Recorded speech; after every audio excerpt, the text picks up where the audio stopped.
Assalamualaikum warahmatullahi wabarakatuh. Perkenalkan, saya Eka Apriani, IGP Angkatan 10, Guru UPT SMP Negeri 2 Gadingrejo, Kabupaten Rengsewu. Izinkanlah saya untuk mempresentasikan kegiatan 2.2a.3 mulai dari diri modul 2.2 pembelajaran sosial dan emosional dengan fasilitator Bapak April Hidayat Z dan Ibu pengajar praktik Bu Ristika Ayuni. Tujuan pembelajaran khusus adalah IGP merefleksikan kompetensi sosial dan emosional dirinya maupun murid. Refleksi kompetensi sosial dan emosional. Selama menjadi pendidik, Anda tentu pernah mengalami sebuah peristiwa yang dirasakan sebagai sebuah kesulitan, kecewaan, kemunduran, atau kemalangan yang akhirnya membantu Anda bertumbuh menjadi pribadi yang lebih baik dari sebelumnya. Pertanyaan, refleksi kompetensi sosial dan emosional yang pertama. Apa kejadiannya? Kapan? Di mana? Siapa yang terlibat? Apa yang membuat Anda memilih merefleksikan peristiwa tersebut dan bagaimana kejadiannya? Kejadian ini terjadi pada saat new normal COVID-19 di mana pemerintah mengizinkan pembelajaran tatap muka terbatas. Sebagai seorang guru, saya sangat senang karena banyak harapan untuk memberikan pembelajaran terbaik kepada murid di sekolah. Namun, pada kenyataannya saya kecewa dan khawatir karena melihat kondisi murid di kelas. Bagaimana mungkin setelah belajar dari rumah secara daring, para murid sulit belajar dengan baik dan tidak konsentrasi.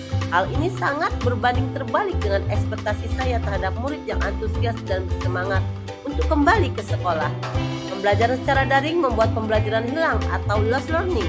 Minat murid dan pengetahuan belajarnya melemah setelah pandemi. Dibutuhkan kesabaran dan semangat terhadap diri sendiri untuk mengembalikan murid ke kebiasaan dan rutinitas belajar sebelum pandemi. Pertanyaan yang kedua, bagaimana Anda menghadapi krisis tersebut atau coping? Bagaimana Anda dapat bangkit kembali atau recovery dan bertumbuh atau growth dari krisis tersebut?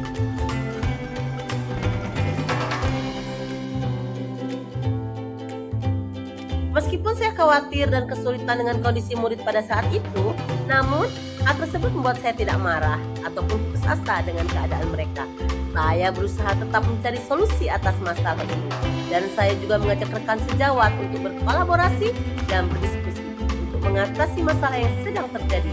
Solusi yang kami temukan adalah melakukan pembelajaran dengan berbagai metode, strategi, dan juga menggunakan beberapa media pembelajaran yang menarik agar bisa menarik perhatian belajar murid dan melibatkan mereka dalam pembelajaran aktif. Di samping itu, menjalin kerjasama dengan orang tua murid untuk selalu mengontrol, membantu, dan mendampingi anaknya belajar dari rumah. Peristiwa dan keadaan ini membuat saya lebih rajin mencari informasi melalui internet ataupun berbagai pengalaman dengan rekan sejawat tentang kiat-kiat membangkitkan semangat dan membuat fokus murid untuk mengetahui pembelajaran dengan baik. Pertanyaan, refleksi kompetensi sosial dan emosional yang ketiga, gambarkan diri Anda setelah melewati krisis tersebut. Untuk apa hal terpenting yang telah Anda pelajari dari krisis tersebut dan bagaimana dampak pengelolaan krisis tersebut terhadap diri Anda dalam menjalankan peran sebagai pendidik. Hal yang terpenting yang saya pelajari dari krisis tersebut adalah saya mulai belajar banyak hal dan meyakini bahwa seorang guru memiliki kemampuan dan teknik mengajar yang baik, menarik, dan mampu memberikan pembelajaran yang bisa diterima dengan baik oleh murid. Karena tidak semua kondisi dan keadaan sesuai dengan apa yang kita inginkan. Memiliki kemampuan untuk memahami dan menghadapi murid dengan berbagai macam karakteristik dan gaya belajar, serta guru harus memiliki karakter sifat sabar dan pengelolaan emosional yang baik.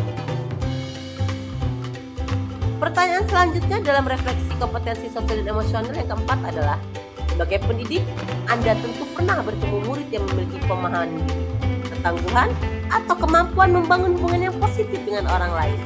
Setujukah Anda bahwa faktor-faktor tersebut membantu ia menjalani proses pembelajaran dengan lebih optimal di sekolah? Jelaskan jawaban Anda dengan bukti atau contoh yang mendukung. Ya, saya setuju bahwa murid yang memiliki pemahaman diri, ketangguhan, atau kemampuan membangun hubungan yang positif dengan orang lain merupakan faktor-faktor yang dapat mempengaruhi dan membantu murid dalam menjalani proses pembelajaran yang lebih optimal di sekolah. Hal ini terlihat jelas dalam menjalani proses belajar di kelas. Mandiri, pandai, mencari solusi atas permasalahan yang dihadapinya. mengerti dan paham bagaimana memperlakukan temannya, membantu teman yang membutuhkan, serta tahu memposisikan diri saat bergaul dengan teman ataupun dengan semua warga sekolah. Pertanyaan kelima, dari kedua refleksi di atas, apa yang dapat Bapak Ibu simpulkan tentang hubungan antara kompetensi sosial dan emosional dengan keberhasilan dalam pengelolaan krisis Anda dan pembelajaran murid Anda? Harapan bagi diri sendiri, kesimpulannya adalah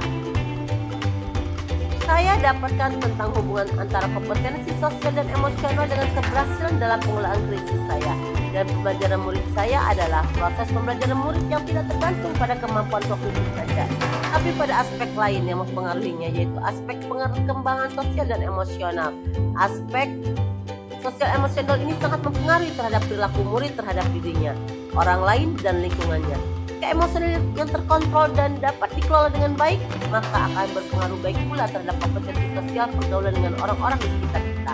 Begitu sebaliknya, jika emosional tidak bisa dikontrol dan dikelola dengan baik, maka akan berpengaruh buruk pula terhadap kompetensi sosial terhadap orang lain dan lingkungannya.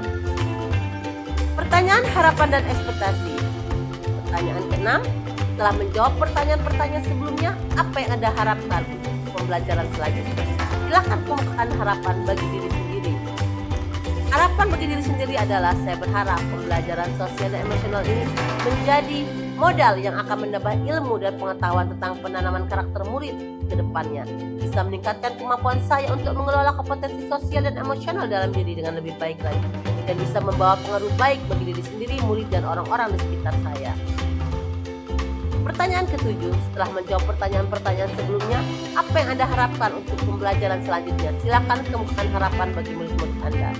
Harapan bagi murid-murid saya adalah menjadi generasi penerus perjuangan bangsa atau aset bangsa. Mereka lah nantinya yang akan memajukan bangsa dan negara ini.